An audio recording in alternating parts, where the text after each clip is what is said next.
ಈಗ ಬೆಂಗಳೂರಿನ ಇತರ ಸುದ್ದಿಗಳನ್ನ ಫಟಾಫಟ್ ಅಂತ ನೋಡೋಣ ಜಸ್ಟ್ 5 ನಲ್ಲಿ.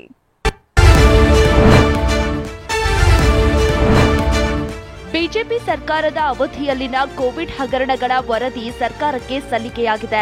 Justice John Michael D Cunha ನೇತೃತ್ವದ ತನಿಖಾ ಆಯೋಗ ಸಿಎಂ ಸಿದ್ದರಾಮಯ್ಯರಿಗೆ ವರದಿ ಸಲ್ಲಿಸಿದೆ. ಮಾಜಿ ಸಚಿವ ಡಾಕ್ಟರ್ ಕೆ ಸುಧಾಕರ್ ವಿರುದ್ಧ ಅಕ್ರಮ ನಡೆಸಿರುವ ಗಂಭೀರ ಆರೋಪದಡಿ ನ್ಯಾಯಾಂಗ ತನಿಖೆ ನಡೆದಿತ್ತು.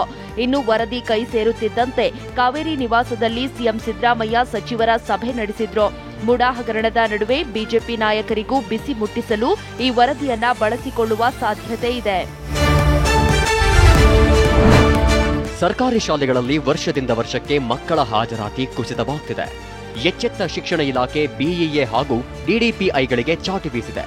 ಮಕ್ಕಳ ಹಾಜರಾತಿ ಕುಂಠಿತವಾದರೆ ಅಧಿಕಾರಿಗಳನ್ನ ಹೊಣೆ ಮಾಡಲು ಇಲಾಖೆ ಚಿಂತನೆ ನಡೆಸಿದೆ.